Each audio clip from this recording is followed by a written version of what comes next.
When police found 23-year-old Brianna McCoy's body, her baby was sitting 3 feet away, completely silent. He hasn't spoken a word in 2 years.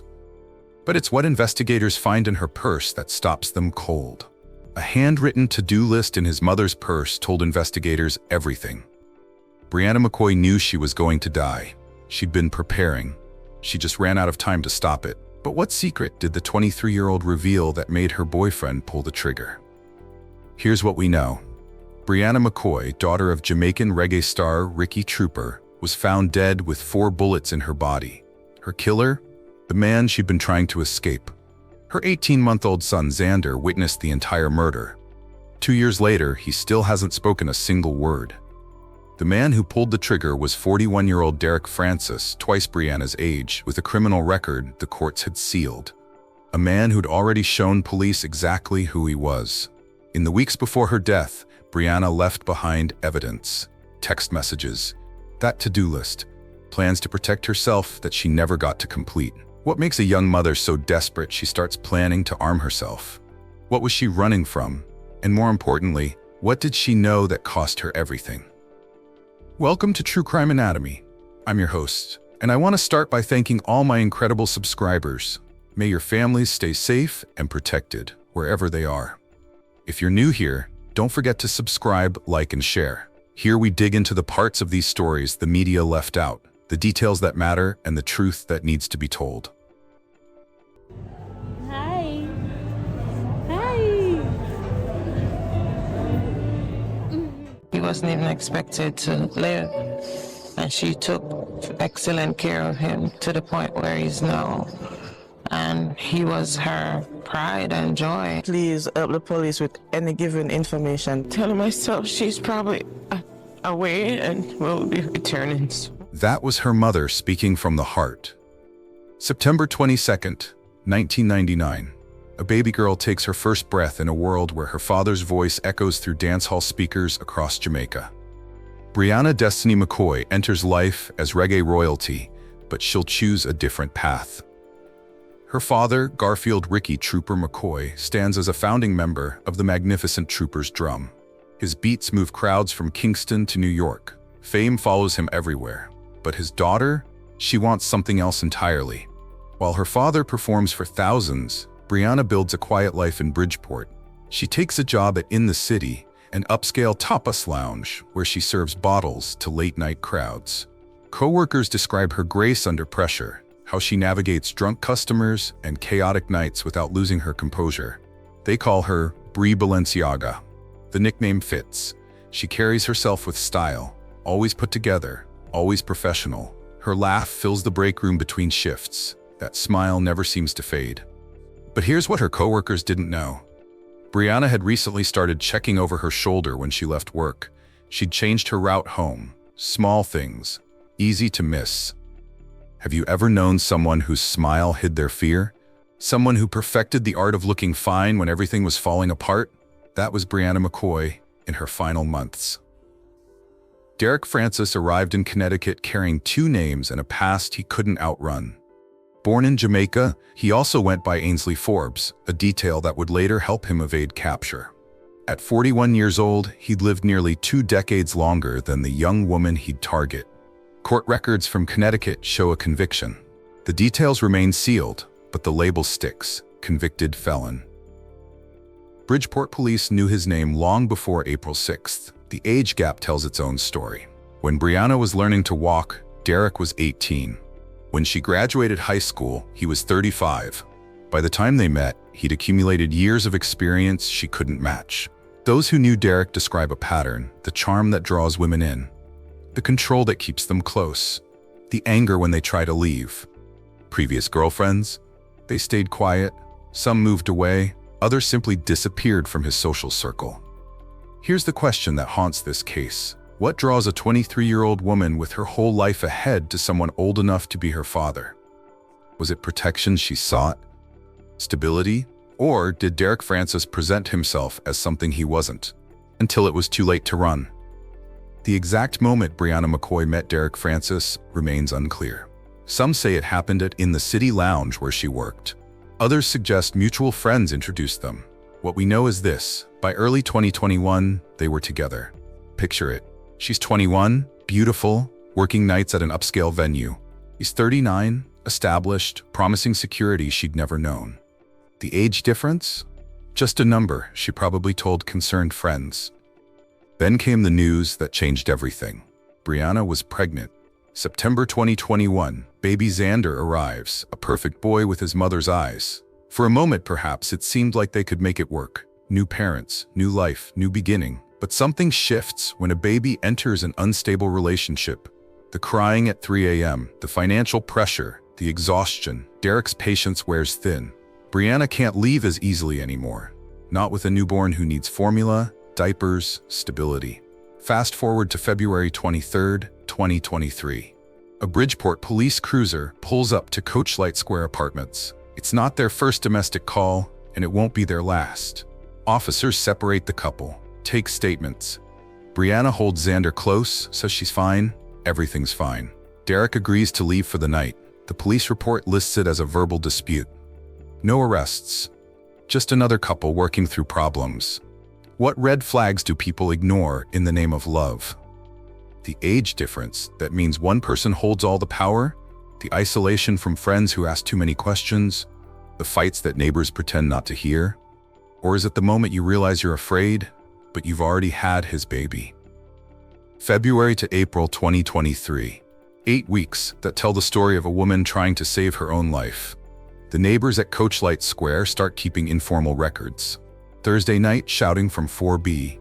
Saturday morning, doors slamming. Sunday, silence, but the kind that feels heavy. One neighbor who spoke to police after the murder recalls hearing Brianna's voice change during these fights, from defiant to pleading, from angry to scared. You could hear it through the walls, she said. That girl was terrified. Somewhere in these weeks, Brianna makes a decision. She tells Derek it's over. She wants him out. She's done. But leaving an abusive relationship isn't like ending a normal one. Experts call it the most dangerous time. When the victim tries to reclaim control, the abuser often escalates. After Brianna's death, her mother, Camille Prince, finds pieces of evidence her daughter left behind. Not just one plan, multiple escape routes. The to-do list with apply for gun permit wasn't her only preparation. There were apartment listings circled in red, phone numbers for women's shelters, a separate bank account with small deposits, $20 here, $50 there. Building an escape fund. The gun permit application itself, never completed. Connecticut requires training courses, background checks, waiting periods. Time Brianna didn't have. She was preparing, Camille would later tell reporters, her voice breaking. My baby knew she was in danger. She was trying to protect herself. Permit. Now I realize that that's what it was for protection. I guess she feared for her life, but I didn't know. But here's what sends chills down investigators' spines. While Brianna was planning her escape, Derek Francis had already made his decision too. He just needed the right moment, the right trigger. And on April 6th, 2023, he found it. Thursday morning, 10:45 a.m., the neighbor in 4C is folding laundry when she hears it start. Voices through the shared wall. Derek and Brianna. Another fight, but this one sounds different. Brianna's voice cuts through. Stop, stop, stop. The neighbor freezes. She's heard arguments before, but never this level of panic. Never this fear. Don't hit me. Those 3 words, the last anyone would hear Brianna McCoy speak. 11 a.m. A single gunshot cracks through the morning air. Then another, a fourth. Silence. The neighbor drops her laundry basket. Her hands shake as she peers through her peephole. She watches Derek Francis walk out of apartment 4B. No rush, no panic. Just walking like any other Thursday morning. She opens her door. Their eyes meet. You need to stop putting your hands on her, she tells him. Believable that this would happen here at the Coachlight Square condos. The words come out before she can think. Derek Francis looks at her, his face calm, almost resigned. I know, he says. Then he walks away. Down the stairs, out to the parking lot. Gone. The neighbor stands frozen for a moment. Then she runs to apartment 4B. The door is unlocked. She pushes it open. Brianna? No answer. She steps inside. The living room looks normal. TV still on. Toys scattered on the floor. Then she hears it. A baby's whimper from the back bedroom. What she finds in that room will haunt her forever.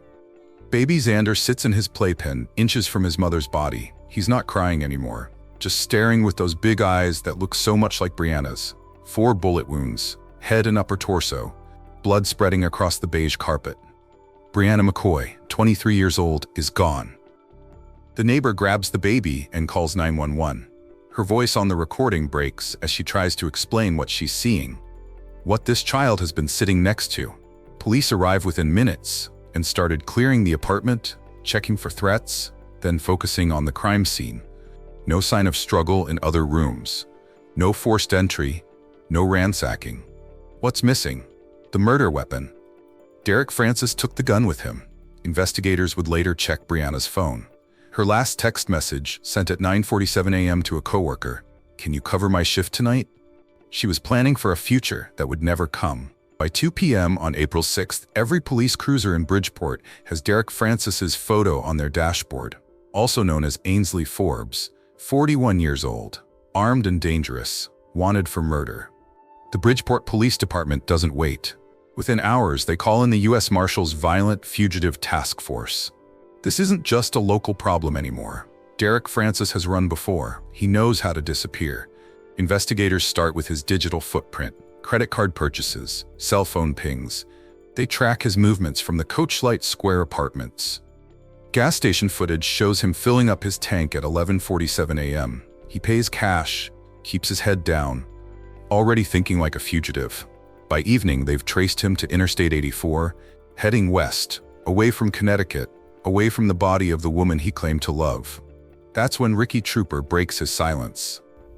Send condolences to me and the family through that trying time. I just want the people know, say, yo, bonafide, respect all I want and thanks to the love, but it hard for answer so much phone calls and messages. It's like at the first, my phone really clog up like this, star, with messages and call. Me know thousands of people, star, thousands of people me know, and people are called from all over the world. See?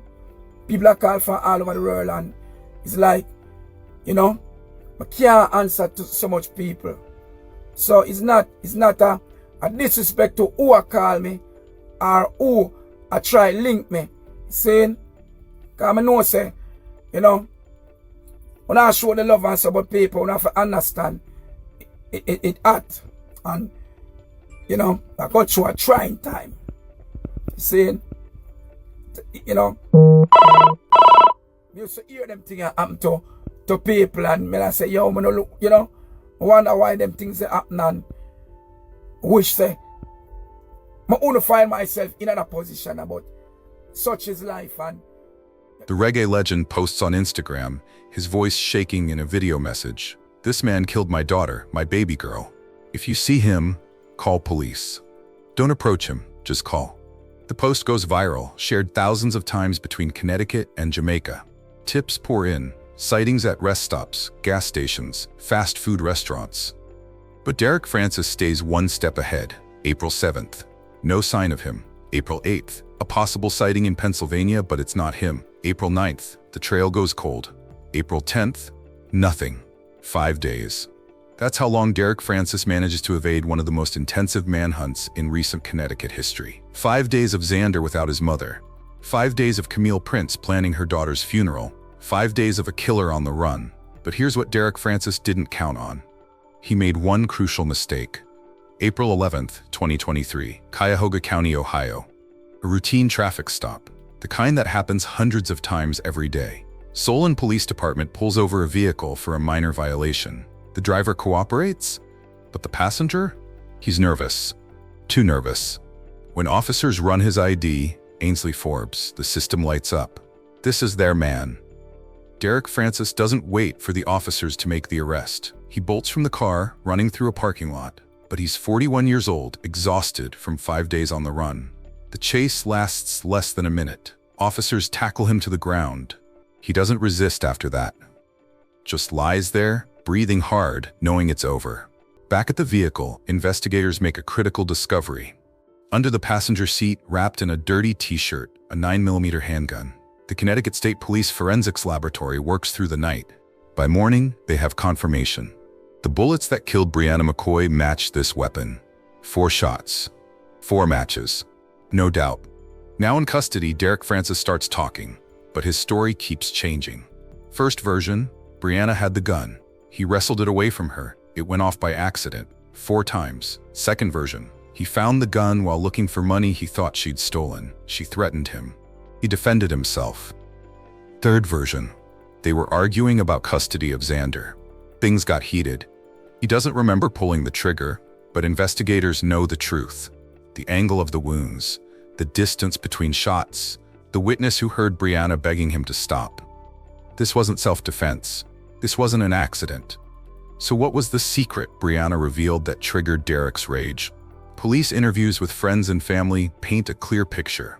Brianna had told Derek she was done. Really done this time.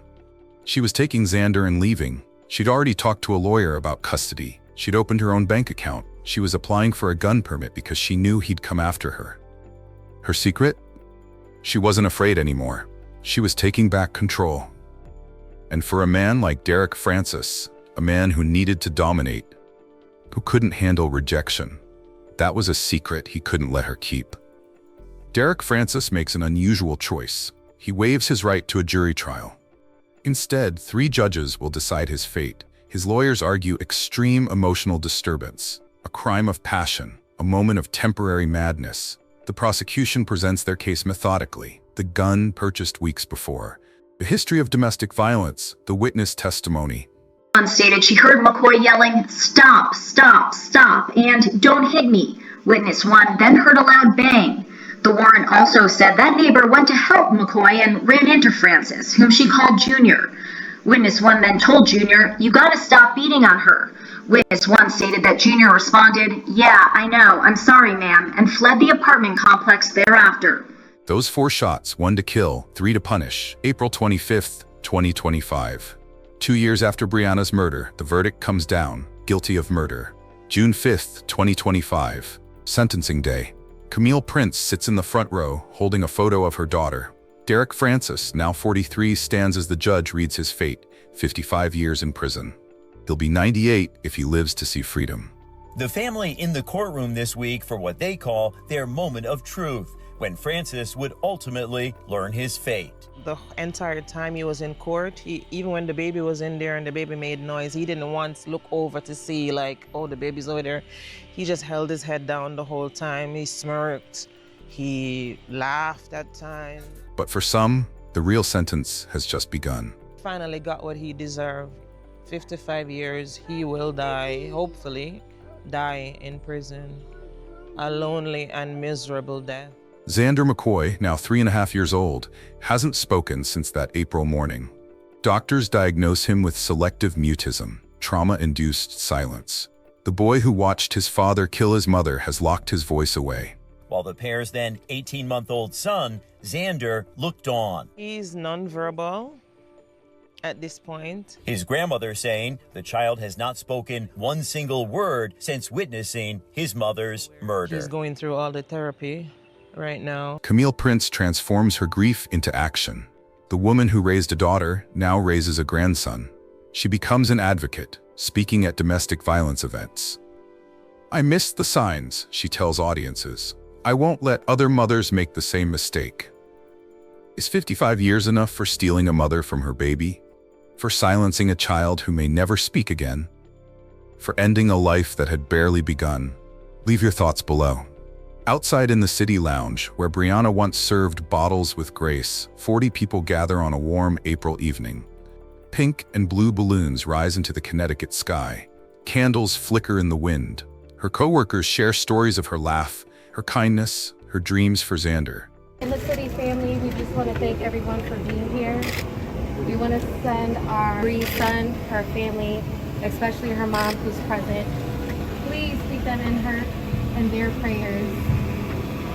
It's a lot for all of us. I know everyone had their relationship with Bree, whether it's, for a second. A GoFundMe page raises around $17,000 for Xander's therapy and future needs. Strangers from around the world contribute. $20 from a mother in California, $100 from a domestic violence survivor in Texas. Each donation a promise that Brianna won't be forgotten. Ricky Trooper's Instagram becomes a memorial. Every April 6th, he posts the same message: the day the Fassie took my baby. His grief raw, unfiltered, permanent. The reggae legend who moved thousands with his music now moves them with his pain. The statistics are staggering. In Connecticut alone, 4 people died from domestic violence in 2023. Brianna was one of them. Each had a name, a story, a moment when they tried to leave. The pattern repeats across the country. Leaving is the most dangerous time, the moment when control slips away, when abusers make their final, terrible choice. Which brings us to this question. How many more Briannas are writing gun permit applications right now? How many are hiding money, researching shelters, planning their escape? How many won't make it out? So what was Brianna's secret? Was it simply her desire for freedom? Her determination to give Xander a life without fear? Or was it the strength she found to say, no more? We want to hear from you. What warning signs should friends never ignore? What would you have done if you were that neighbor hearing screams through the wall? Comment below. Thank you for watching. Next week on True Crime Anatomy, a kindergarten teacher leaves for lunch and vanishes. Her car is found running in the school parking lot. Her purse is still in the front seat. What happened in those 37 minutes? Subscribe now so you don't miss it. Brianna's to-do list is complete now, but not how she planned. The gun permit she never got to file. The new apartment she never got to rent. The life she never got to live. But let her story serve as more than tragedy. Let it be a warning, a call to action, a reminder. If you're in danger, there's no shame in running. There's only shame in staying silent. If you or someone you know needs help, call the National Domestic Violence Hotline, 1-800-799-7233. May Brianna McCoy rest in peace. May Xander find his voice again. And may their story save lives. This has been True Crime Anatomy. Stay safe.